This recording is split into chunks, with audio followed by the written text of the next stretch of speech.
Yep, bring a bottle and some begonias and get round here quick. Genius!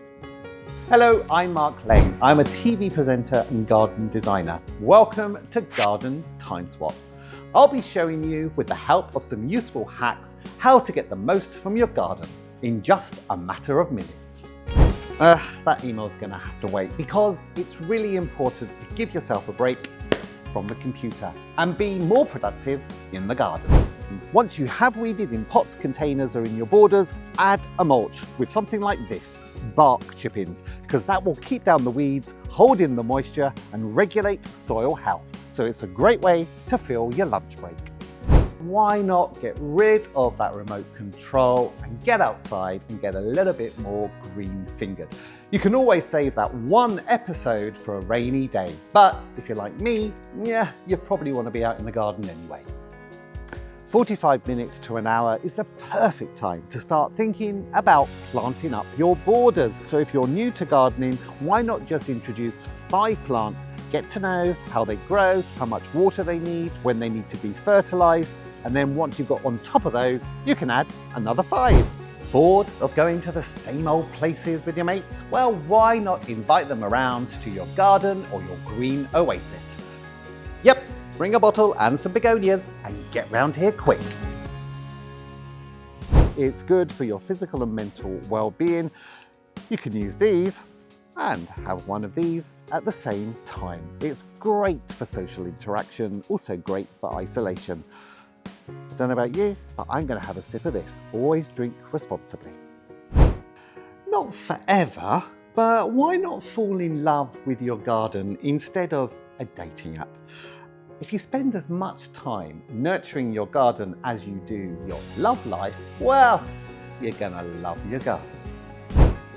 We love our gardens, sometimes more than our pets and children, but we also love our lawns. So the knack is to keep on cutting them on a regular basis. Now my tip is to use an electric mower. They're much quieter and they are better for the environment. But if you want to, why not do a no May in June, July and even August? Simply let the grass grow, watch the wildflowers come in, and you can even see where wildlife runs through it. And believe me, when that long grass is backlit by the sun, you will fall in love with your garden all over again. Social media can be a great way of connecting in the modern world. But, if it's like me, it sometimes takes over your time. So why not put it away, maybe lock that key. I know my husband would be very grateful if I did that. And just enjoy being in nature. Ditch the scrolling and deadhead your plants. Summer bedding plants, herbaceous perennials, even roses will need their spent flowers removed. And also, you might need to pinch out some plants in order for them to bush out from the bottom. Ditch the novel and get yourself a garden book.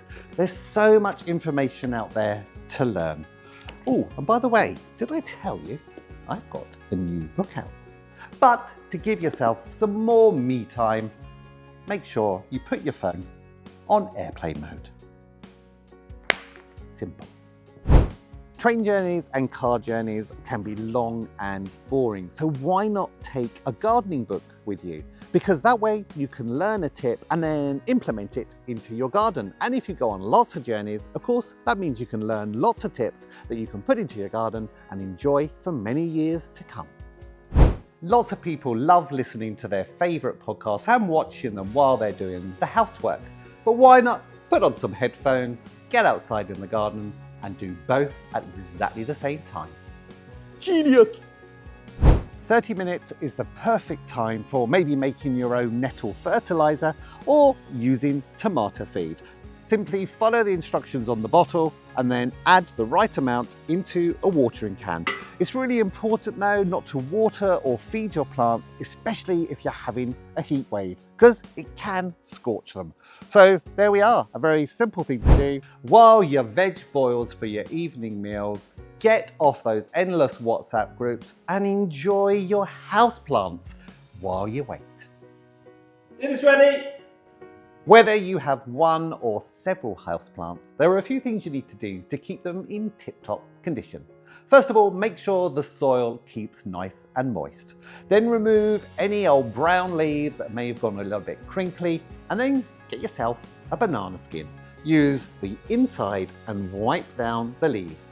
It's got potassium, which is good for your plants, but it will also make your leaves nice and shiny. And all of that while your veg boils.